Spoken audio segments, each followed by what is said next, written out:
बहुत हो गया। अब मैं तुम्हें नहीं छोड़ूंगी। तुम्हारा खेल खत्म। सूरजगढ़ एक छोटा सा जिला जो बाहर से तो शांत लगता था, लेकिन भीतर गंदगी से सड़ रहा था। यहाँ की पुलिस व्यवस्था लंबे समय से राजनीति के इशारों पर नाच रही थी।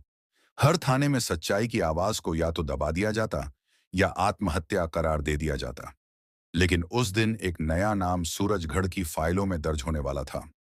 कप्तान नंदिता वर्मा, भारतीय पुलिस सेवा, आईपीएस, 30 की उम्र के आसपास, तेज नजरों वाली और चाल में ऐसी दृढ़ता कि सामने वाला खुद सीधा खड़ा हो जाए। नंदिता की नियुक्ति पर जिले के अफसरों में हलचल थी। पुराने पुलिस अधिकारी आपस में फुसफुसा रहे थे। नई एसपी आई है, सुना है बड़ी सख्त है। सख्त नहीं, पागल है। अपने पुराने जिले में 4 इंस्पेक्टर सस्पेंड कर दिए थे, लेकिन नंदिता को इन सब की परवाह नहीं थी। उनके लिए वर्दी कोई सत्ता का प्रतीक नहीं थी, बल्कि एक जिम्मेदारी थी, जनता का विश्वास जिंदा रखने की जिम्मेदारी। पदभार संभालने के तीसरे ही दिन उन्हें एक फाइल मिली। ऊपर लाल स्याही में लिखा था, मामला बंद। फाइल में एक गांव था, कुंडलपुर, और उसमें एक नाम, रवि सेन, उम्र 23 साल, आत्महत्या का केस। रिपोर्ट में लिखा था, थाने में पूछताछ के दौरान युवक ने खुद को मार लिया। बस इतना ही। ना कोई तस्वीर, ना कोई पोस्टमार्टम रिपोर्ट, ना कोई गवाह का बयान। नंदिता की भौहें तन गईं। उन्होंने धीमे स्वर में कहा, थाने में बंद युवक खुद को मार ले और किसी को कुछ दिखा नहीं? सहायक अधिकारी शर्मा घबरा कर बोले, मैडम, यही रिपोर्ट है। झूठ! नंदिता ने फाइल बंद करते हुए कहा, यह आत्महत्या नहीं, हत्या है। और यह फाइल तब तक बंद नहीं होगी जब तक मैं खुद सच ना देख लूं। उस रात देर तक वह अपने ऑफिस में बैठी रही। बाहर हल्की बारिश हो रही थी। बिजली की गड़गड़ाहट के बीच उन्होंने एक फैसला किया, वह गांव खुद जाएंगी, लेकिन इस बार वर्दी में नहीं। सुबह जब पूरा सूरजगढ़ ऑफिस के लिए तैयार हो रहा था, कप्तान नंदिता ने अपनी वर्दी नहीं, बल्कि एक लाल सूती सलवार कुर्ता निकाला। साधारण कपड़े, बिना किसी पहचान के। दर्पण में खुद को देखते हुए उन्होंने कहा, आज एसपी नहीं, इंसान जाएगी, तभी सच्चाई मिलेगी। वह अपने सरकारी वाहन के बजाय एक पुरानी जीप में बैठी। सिर्फ एक ड्राइवर और कोई सुरक्षा नहीं। रास्ते में धूल भरी सड़कें थीं, खेतों में पसीने की गंध थी और हवा में बेचैनी। हर गांव में लोग उन्हें अजनबी नजरों से देख रहे थे। करीब 2 घंटे बाद वह कुंडलपुर चौकी के बाहर पहुंची। चौकी का बोर्ड आधा टूटा हुआ था। दीवारों पर गुटखा के दाग और दरवाजे पर एक नशे में झूमता सिपाही। उसने नंदिता को ऊपर से नीचे तक देखा और मुस्कुराया। कहिए बहन जी, किससे मिलना है? नंदिता ने मुस्कुराकर कहा, थानेदार से। वो तो अभी आराम कर रहे हैं, दोपहर को आइए। नंदिता ने धीरे से कहा, ठीक है, मैं इंतजार कर लूंगी। वह चौकी के बाहर खड़ी होकर उस जगह को देखने लगी जहां दीवार पर खून के निशान जैसे धब्बे थे। उनका दिल कह रहा था, यही जगह है जहां रवि सेन की आखिरी सांस टूटी थी। लाल सलवार पहनी वह औरत साधारण दिख रही थी, लेकिन आने वाले समय में यही औरत सूरजगढ़ का चेहरा बदलने वाली थी। लोगों को अब तक पता नहीं था कि इस गांव में अभी अभी एक तूफान उतर चुका है। कुंडलपुर गांव, धूल से ढका, टूटी सड़कों वाला, जहां शाम ढलते ही लोग अपने दरवाजे बंद कर लेते थे। डर यहां हवा की तरह फैला था। दिखाई नहीं देता था, लेकिन हर कोई महसूस करता था। नंदिता अब भी अपने लाल सूती सलवार कुर्ते में धीरे धीरे गांव की गलियों से गुजर रही थी। बच्चों की आंखों में जिज्ञासा थी, बड़ों की आंखों में संदेह। कोई बोलता नहीं था। लोग उन्हें देखकर बस दरवाजे के भीतर खिसक जाते। थोड़ी दूर एक चाय की दुकान दिखी। वह वहीं रुक गई। भैया, एक चाय देना? दुकानदार ने हिचकिचाते हुए पूछा। पहली बार आई हैं क्या गांव में? हाँ, नंदिता ने कहा। सुना था यहां किसी लड़के की मौत हुई थी। रवि सेन नाम था शायद। चाय वाले के हाथ रुक गए। उसकी आंखों में डर झलक गया। उसने जल्दी से इधर उधर देखा और धीरे से कहा, दीदी, यहां ऐसे सवाल मत पूछो, सुनने वाले बहुत हैं। मतलब? रवि कोई गरीब लड़का था, पर सच्चा था। उसने कुछ देखा था जो नहीं देखना चाहिए था। उसी के बाद उठा लिया पुलिस ने। नंदिता का दिल धड़क उठा। क्या देखा था उसने? चाय वाले ने आवाज और धीमी कर ली। सुना है चौकी के अंदर रात में कुछ ट्रक आते हैं, थानेदार के लोग उतरवाते हैं, ऊपर से सामान आता है। रवि ने एक रात वो सब देख लिया था। अगली सुबह वो नहीं रहा। नंदिता ने ध्यान से सुना। पास ही एक वृद्ध महिला बैठी थी, जो अब तक चुप थी। उसके चेहरे पर झुर्रियां थीं, पर आंखों में गुस्सा जल रहा था। वह बोली, उस रात चीख सुनाई दी थी बेटी। पूरी रात चौकी में लाइट जलती रही। सुबह रवि की लाश मिली, दीवार से टंगी हुई, लेकिन पैर जमीन को छू रहे थे। खुदकुशी होती है ऐसे। नंदिता के अंदर कुछ टूट गया। वह जान गई, मामला गहरा है। उन्होंने धीरे से पूछा, क्या आप मुझे चौकी का रास्ता दिखा सकती हैं? वृद्धा ने सिर हिलाया। नहीं बेटी, वहां जो जाता है वो लौटता नहीं। नंदिता ने मुस्कुराते हुए कहा, मैं लौटूंगी, और सच लेकर लौटूंगी। वह उठी और अपनी लाल सलवार की चुनरी कंधे पर ठीक की। गांव की धूल उड़ रही थी, सूरज ढल रहा था, और आसमान में काले बादल उमड़ रहे थे। हवा में अब सिर्फ डर नहीं था, इंतजार था, किसी के खड़े होने का। गांव की एक छोटी लड़की, जो अब तक दूर से देख रही थी, धीरे से नंदिता के पास आई और बोली, दीदी, मम्मी कहती हैं आप देवता लगती हैं। आप हमें बचा लोगी ना? नंदिता झुककर मुस्कुराई, उसके सिर पर हाथ फेरा और बोली, देवता नहीं हूं बेटी, पर झूठ के खिलाफ खड़ी जरूर हूं। उस पल कुंडलपुर की मिट्टी में एक नई हलचल हुई, क्योंकि लाल सलवार वाली कप्तान ने पहली बार लोगों के डर को तोड़ा था। शाम का वक्त था, सूरज डूब चुका था, और कुंडलपुर चौकी के ऊपर अंधेरे का साया उतर आया था। हवा में शराब और सिगरेट की गंध तैर रही थी। पुराने पीले बल्ब झपक रहे थे, जैसे उन्हें भी डर लग रहा हो कि वे इस रात के गवाह बनेंगे। नंदिता चौकी के पास पहुंची। उन्होंने अब भी अपने लाल सलवार कुर्ते के ऊपर एक हल्की शॉल डाल रखी थी, ताकि पहचान न हो सके। चौकी के बाहर वही सिपाही बैठा था, जो सुबह हंस रहा था। अब वह शराब के नशे में झूमते हुए कोई गाना गा रहा था। नंदिता ने पास जाकर कहा, भैया, थानेदार हैं क्या अंदर? सिपाही ने नशे में जवाब दिया, थानेदार साहब तो बड़ी मीटिंग में हैं। मीटिंग मतलब? ठेकेदारों के साथ गपशप। और जोर से हंस पड़ा। नंदिता ने धीरे से चौकी के अंदर कदम रखा। दीवारों पर धूल और गुटखा के छींटे थे। मेज पर आधे खुले केस फाइल बिखरे थे।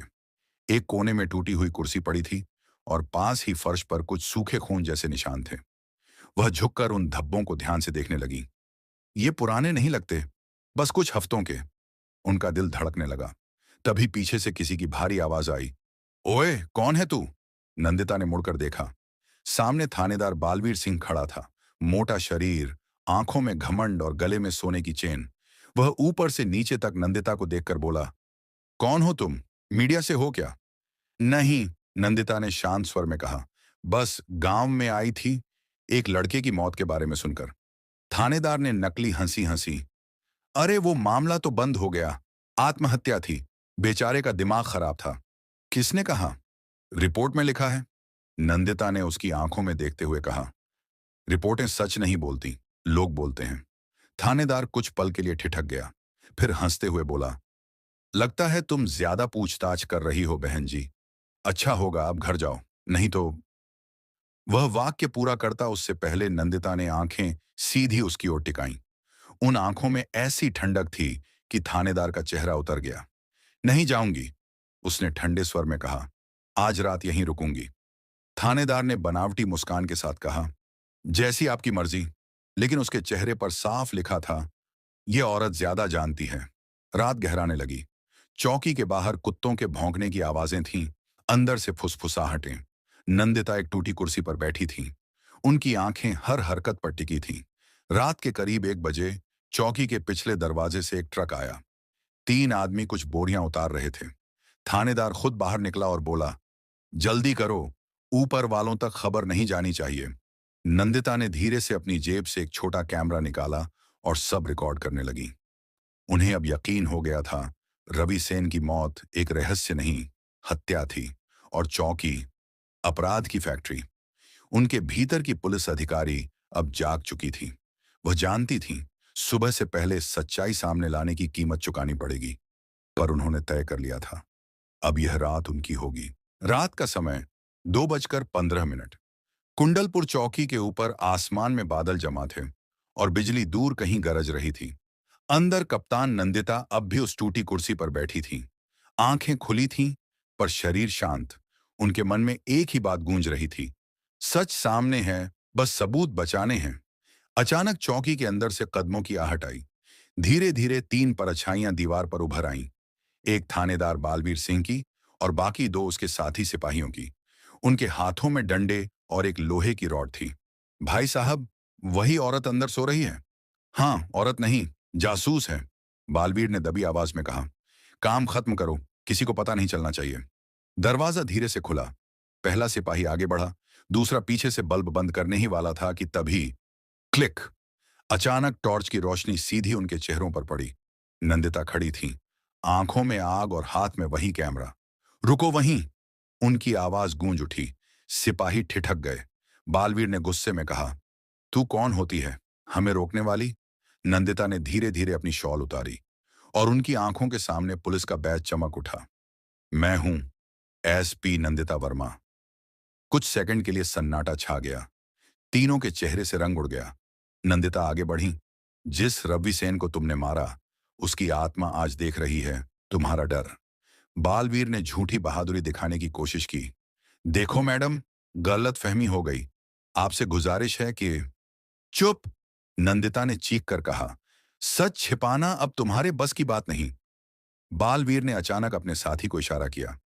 सिपाही ने पीछे से कुर्सी फेंकी और एक झटके में कमरे की लाइट बंद हो गई। अंधेरे में हलचल मच गई। किसी के कदमों की आवाज, किसी का कराहना और फिर एक गोलियों की आवाज। नंदिता जमीन पर झुकी। कैमरा अब भी उनके हाथ में था। उनकी उंगलियां कांप रही थीं, लेकिन आंखें नहीं। उन्होंने धीरे से मोबाइल का रिकॉर्ड बटन दबाया। अब हर आवाज कैद हो रही थी। थोड़ी देर बाद जब सन्नाटा लौटा, तो तीनों आदमी भाग चुके थे। नंदिता ने दीवार का सहारा लेकर खुद को संभाला। उनके होंठों से बस एक वाक्य निकला, अब ये लड़ाई सिर्फ मेरी नहीं रही। उन्होंने तुरंत जिला मुख्यालय को वायरलेस संदेश भेजा। कुंडलपुर चौकी में अवैध गतिविधि की पुष्टि, संदिग्ध पुलिसकर्मी फरार, बैकअप तुरंत भेजें। बाहर बारिश शुरू हो चुकी थी। वह दरवाजे पर खड़ी होकर चौकी की ओर देखती रही। वही चौकी जहां एक निर्दोष लड़का मारा गया था, अब वही जगह गवाह बनेगी उसके कातिलों के पतन की। और पहली बार लाल सलवार में खड़ी वह औरत सिर्फ एसीपी नहीं लग रही थी, वह लग रही थी न्याय की ज्वाला। अगली सुबह का सूरज लाल था, जैसे रात की सच्चाई ने आकाश को भी शर्मिंदा कर दिया हो। कुंडलपुर चौकी के बाहर भीड़ जमा थी। पुलिस की जीपें, पत्रकारों के कैमरे और चारों ओर कानाफूसी। कहते हैं, रात को एसपी मैडम ने खुद थाने में छापा मारा, 3 पुलिस वाले भाग गए हैं, अब तो बड़ा बवाल होगा। नंदिता वर्मा शांत थीं, लेकिन उनके चेहरे पर थकान साफ झलक रही थी। उन्होंने सबूत के तौर पर अपने कैमरे और मोबाइल की रिकॉर्डिंग जिला मुख्यालय भेज दी थी। लेकिन उन्हें पता था, अब असली लड़ाई शुरू हुई है। सुबह 9 बजे जिला कलेक्टर ऑफिस से कॉल आया। एसपी वर्मा, आपको तुरंत मीटिंग में बुलाया गया है। मीटिंग में जिले के कई बड़े अधिकारी बैठे थे। कमरे में ठंडी हवा, पर माहौल गर्म। डीसी साहब ने कहा, वर्मा जी, आपने जो किया वह बहुत जल्दबाजी में था। बिना आदेश के चौकी में प्रवेश, बिना वारंट के कार्रवाई, ये अनुशासनहीनता है। नंदिता ने सीधा जवाब दिया, अगर वारंट की प्रतीक्षा करती तो आज 3 और लोग मर चुके होते। कमरे में खामोशी छा गई। तभी पीछे से एक और आवाज आई। यह आवाज थी स्थानीय विधायक शेखर यादव की, जो जिले की राजनीति का सबसे ताकतवर नाम था। वह मुस्कुराते हुए बोला, एसपी वर्मा, आप नई हैं, इसलिए बता दूं, कुछ चीजें यहां ऐसे ही चलती हैं। पुलिस और नेता साथ हों तभी सिस्टम चलता है। नंदिता ने उसकी आंखों में देखकर कहा, अगर सिस्टम चलाने के लिए झूठ को बचाना पड़े तो ऐसा सिस्टम जल जाना चाहिए। कमरा कुछ सेकंड के लिए सन्न था। फिर विधायक ने टेबल पर हाथ मारा। धमकी दे रही हैं आप? सच को कहना धमकी नहीं होता साहब, नंदिता बोली, बल्कि हिम्मत होती है। उसके बाद जिला कलेक्टर ने बात संभालने की कोशिश की। देखिए, ऊपर से दबाव है, फाइल को बंद करना होगा। मीडिया को कुछ मत बताइए, हम ट्रांसफर की सिफारिश कर देंगे, मामला शांत हो जाएगा। नंदिता की आंखें ठंडी पड़ गईं। उन्होंने धीरे धीरे खड़ा होकर कहा, अगर मुझे हटाकर आप मामला दबा देंगे तो एक रवि नहीं, 100 रवि मरेंगे। मैं ऐसा नहीं होने दूंगी। वह उठी, फाइल उठाई और कमरे से बाहर चली गई। बाहर उनका ड्राइवर इंतजार कर रहा था। मैडम, अब क्या करेंगे? नंदिता ने दूर आसमान की ओर देखा, जहां सूरज बादलों के पीछे छिपा था। अब वो करेंगे जो कोई करने की हिम्मत नहीं करता। उन्होंने कहा, हम साजिश के जाल को यहीं से काटेंगे। अगर ऊपर तक जाना पड़े तो वहां भी जाऊंगी। जीप आगे बढ़ी, धूल उड़ी और पीछे रह गया सत्ता का वो कमरा जहां सच को दफनाने की साजिश हुई थी। लेकिन उन्हें नहीं पता था कि लाल सलवार वाली कप्तान अब एक तूफान बन चुकी है, और तूफान जब उठता है तो कोई दीवार उसे रोक नहीं सकती। रात के लगभग 11 बज रहे थे। सूरजगढ़ के एसपी क्वार्टर में रोशनी जल रही थी। टेबल पर बिखरी थीं केस फाइलें, और सामने लैपटॉप की स्क्रीन पर वही वीडियो चल रही थी। थाने के पीछे ट्रक से उतरती बोरियां, थानेदार की आवाज और ऊपर वालों का जिक्र। नंदिता हर सेकंड को रोक रोक कर देख रही थी। यह सबूत था, पर इतना ताकतवर कि अगर बाहर गया तो कई बड़े नाम जल जाएंगे। वह जानती थी अब खेल कानून से नहीं, सिस्टम से लड़ा जाएगा। दरवाजे पर दस्तक हुई। उनकी विश्वसनीय कांस्टेबल अर्जुन सिंह अंदर आया। मैडम, चौकी से कुछ फाइलें मिली हैं जिनमें रवि सेन के केस की असली रिपोर्ट छिपाई गई थी। नंदिता ने फाइल खोली। पोस्टमार्टम रिपोर्ट साफ कहती थी, गर्दन पर गला घोंटने के निशान, आत्महत्या नहीं। उन्होंने फाइल बंद की और धीमे स्वर में कहा, अब हमारे पास सबूत हैं, बस इन्हें बचाना है। अर्जुन ने चिंतित होकर कहा, मैडम, ऊपर वालों को पता चल गया है। आपको सस्पेंड करने की सिफारिश भेजी गई है। नंदिता मुस्कुराई। सस्पेंड? बढ़िया, अब वो खुलकर सामने आएंगे। उसी रात उन्होंने तय किया कि सारा डेटा सुरक्षित रखने के लिए उसे क्लाउड सर्वर और पेन ड्राइव दोनों में सेव करेंगी। लेकिन तभी बिजली चली गई। पूरा घर अंधेरे में डूब गया। नंदिता ने तुरंत टॉर्च उठाई और अर्जुन को आदेश दिया, बैकअप जनरेटर चालू करो, कोई बाहर न जाए। कुछ ही सेकंड बाद बाहर से किसी के दौड़ने की आवाज आई। खिड़की से झांक कर देखा, दो आदमी दीवार फांद रहे थे। एक के हाथ में पेट्रोल का डिब्बा था। नंदिता समझ गई, सिर्फ सबूत ही नहीं, उन्हें भी मिटाने की कोशिश है। वह तेजी से फर्श के नीचे बने गुप्त लॉकर के पास गईं और कैमरा, पेन ड्राइव और रिपोर्ट उसमें रख दी।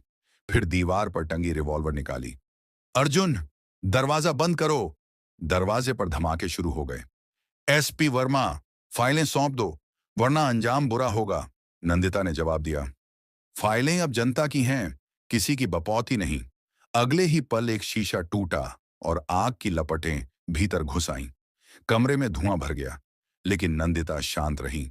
उन्होंने फाइलें खिड़की से बाहर फेंक दी, जहां अर्जुन ने उन्हें उठाकर एक बाइक में छिपा दिया। जाओ अर्जुन, इसे मीडिया हाउस में पहुंचाओ, चाहे जो हो जाए। अर्जुन भागा। नंदिता ने पीछे मुड़कर देखा। उनके घर की दीवारें जल रही थीं। उन्होंने धीरे से कहा, जले तो जले, पर अब सच कोई नहीं जला पाएगा। बाहर बारिश शुरू हो गई थी।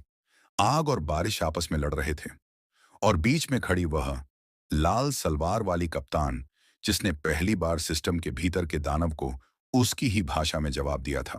दोस्तों, आपको यह कहानी कैसी लगी कमेंट करके जरूर बताइए। और हाँ, अगर यह कहानी आपके दिल को छू गई हो तो वीडियो को लाइक करें, हमारे चैनल फ्लाइंग स्टोरीज को सब्सक्राइब करें और अपने दोस्तों के साथ जरूर शेयर करें। मिलते हैं अगली वीडियो में।